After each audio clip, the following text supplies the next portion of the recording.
नमस्कार दोस्तों, उम्मीद है कि आप सभी लोग अच्छे होंगे और लाइफ में कुछ बेहतर कर रहे होंगे। दोस्तों, मेरा नाम है वीरेंद्र कुमार, रग रग में है एक्सेल। साथियों, एक्सेल में आज मैं आपके सामने हाजिर हूँ एक्सेल की इंफॉर्मेशन सीरीज फंक्शन को लेकर के। इंफॉर्मेशन फंक्शन एक्सेल में फॉर्मूला टैब के अंदर मोर फंक्शन के अंदर इंफॉर्मेशन कैटेगरी में इनको कैटेगराइज किया गया है। इन सभी फंक्शन को हम एक एक करके सीखेंगे और आज हम बात करेंगे इज ब्लैंक फंक्शन की। इज ब्लैंक फंक्शन को फिर से हम उसी तरह से सीखेंगे जैसे हम बाकी फंक्शन को सीखते आए हैं, जहाँ पे हम फंक्शन के डिस्क्रिप्शन की बात करेंगे, उसके सिंटैक्स की बात करेंगे, उसके बाद उसको एग्जाम्पल से समझेंगे और उसके बाद उसका यूज क्या है इसको भी हम जानेंगे। Is blank function is a logical function, means the function which provide the output in terms of true or false। इस फंक्शन का आउटपुट ट्रू या फॉल्स के रूप में हमको मिलेगा, जहां पे the excel is blank function return true if a cell is blank और false when the cell is not blank, यानी कि सेल अगर empty नहीं है तो वहां पे ये false देगा। इसके सिंटैक्स की बात करेंगे जो कि बहुत ही आसान है, यानी कि is blank और वैल्यू। आइए इसको एग्जाम्पल से समझते हैं। यहाँ पे मेरे पास कुछ डेटा है। इस लोकेशन कॉलम में कुछ सेल एम्प्टी हैं और कुछ नॉन एम्प्टी सेल हैं। मुझे पता करना है कौन कौन से सेल एम्प्टी हैं, तो मैं यहाँ पे अप्लाई करूँगा इज ब्लैंक। इसको सेलेक्ट करेंगे वैल्यू के रूप में और इस फंक्शन को नीचे कॉपी करेंगे। जैसे हमने कॉपी किया तो ये फंक्शन, जैसा कि हमने बताया था, जहाँ पर सेल एम्प्टी नहीं है वहां पे देगा फॉल्स और जहां पे सेल एम्प्टी है वहां पे देगा ट्रू, यानी ये सेल के एम्प्टी होने की इंफॉर्मेशन देता है। तो यहाँ पे ये सेल एम्प्टी है, ट्रू दे रहा है, ये सेल ब्लैंक है, ट्रू दे रहा है। लेकिन यहाँ पर ये सेल देखने में ब्लैंक लग रहा है लेकिन ये फॉल्स दे रहा है, यहाँ पे इसको ट्रू देना चाहिए था। देखते हैं इस सेल में क्या है ऐसा जो कि ये इसको ट्रू नहीं दे रहा है। F2 करके चेक करते हैं। अब जैसे ही मैंने F2 किया तो पता चला कि यहाँ पे स्पेस है। ये स्पेस जो है ये भी एक करैक्टर होता है, इसलिए ये फंक्शन यहाँ पे ट्रू मुझे नहीं दे रहा है, फॉल्स दे रहा है। इस तरह से अगर मुझे ये पता करना हो कि कितने सेल नॉन एम्प्टी हैं और कितने सेल एम्प्टी हैं, तो मैं यहाँ पे ट्रू को सेलेक्ट करूंगा तो पता चलेगा कि केवल 3 सेल ही ब्लैंक हैं, बाकी जो सेल हैं वो नॉन ब्लैंक सेल हैं। एक और एग्जांपल लेते हैं। यहाँ पे कुछ एम्प्लॉय के नाम है जिन्होंने कंप्लेंट रेज की है। मुझे इसकी एक समरी बनानी है। टोटल कंप्लेंट कितनी रेज हुई है, पेंडिंग कितनी है और उनका परसेंटेज क्या है। तो अगर मैं टोटल कंप्लेंट की बात करूंगा तो यहाँ पे काउंट ए फंक्शन लगाऊंगा और इन सभी कंप्लेंट का काउंट कर लूंगा। ब्रैकेट क्लोज करेंगे। टोटल 20 कंप्लेंट्स हैं। यहाँ पे पेंडिंग स्टेटस को पता करने के लिए हम लगाएंगे फॉर्मूला काउंट, अंदर लगाएंगे इफ और इज ब्लैंक।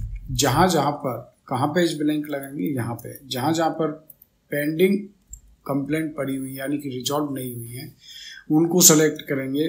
तो अगर यहाँ पे ये जहाँ जहाँ पे भी ये मेरी सेल ब्लैंक है वहाँ पे देगा ये ट्रू और उन ट्रू की जगह पे अगर मैं 1 लिख दूंगा तो उन सभी की काउंटिंग कर लेगा और ब्रैकेट क्लोज करेंगे तो ये मुझे 4 सेल ऐसे बता रहा है जहाँ पे ये ब्लैंक सेल हैं, यानी कि कंप्लेंट रिजॉल्व नहीं हुई है, पेंडिंग है। और अगर मैं इसका परसेंटेज निकालूंगा तो ये 4 डिवाइड बाई 20 करूंगा तो ये 20% कंप्लेंट मेरी पेंडिंग है। तो इस तरह से मैं ये पेंडिंग कंप्लेंट की समरी यहाँ पे बना सकता हूँ। एक और इसका एडवांस यूज यहाँ पे देखेंगे। यहाँ पर इनवॉइस की बिलिंग डेट ये है, डिस्पैच डेट ये है स्टॉक रिसीव डेट, यानी कि स्टॉक कितने दिन में पहुंचा है ये मुझे अगर यहाँ पे कैलकुलेशन करने हैं number of days with respect to the invoice date और डिस्पैच डेट, तो उस केस में मैं stock receive date minus dispatch date करूंगा।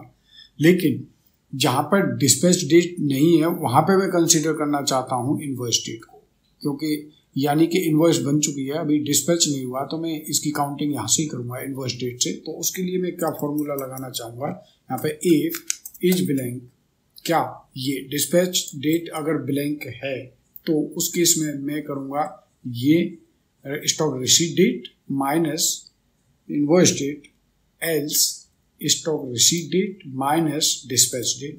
ब्रैकेट क्लोज करेंगे, एंटर करेंगे तो ये सभी का नंबर ऑफ डेज मुझे निकाल करके दे देगा। इसी फॉर्मूला को नीचे कॉपी कर देंगे, ये सभी के लिए कैलकुलेट कर देगा नंबर ऑफ डेज, कितने दिन हो गए हैं डिस्पैच को।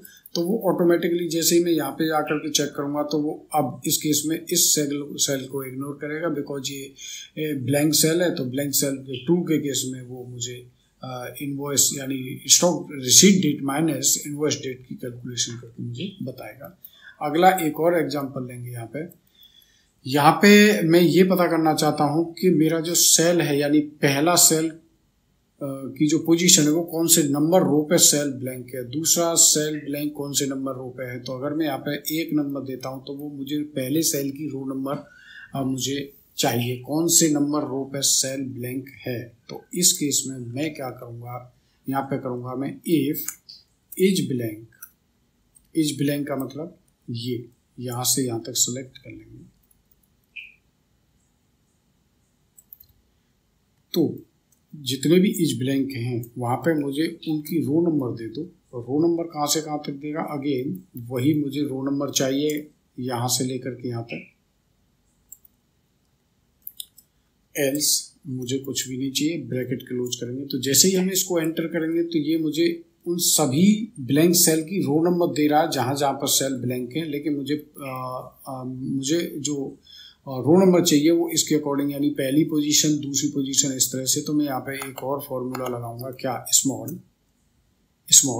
और स्मॉल में कौन सा स्मॉल चाहिए मुझे, मैं इस सेल को लिंक कर दूंगा, ब्रैकेट क्लोज करूंगा। तो मुझे जैसे मैंने दिया कि पहला सेल कौन सी पोजीशन पे ब्लैंक है तो वो बताएगा मुझे 44 रो नंबर। जैसे मैं करूँगा यहाँ पे 2 तो ये बताएगा अब दूसरा सेल कौन से रो नंबर पे ब्लैंक है तो वो मुझे बताएगा 50 रो नंबर। इसी तरह से अगर मैं यहाँ पे पता करूँगा कि अगर 4th सेल कौन से रो नंबर पे ब्लैंक है तो वो मुझे बताएगा यहाँ पे कि इस तरह से जो भी मेरा 65 रो नंबर यानी यहाँ पे ब्लैंक है। तो इस तरह से हम किसी भी सेल की पोजीशन पता कर सकते हैं। इस फंक्शन के बहुत सारे और भी यूज हो सकते हैं जिनको हम आगे यूज करते रहेंगे। सो इस वीडियो में इतना ही, तब तक के लिए थैंक यू सो मच।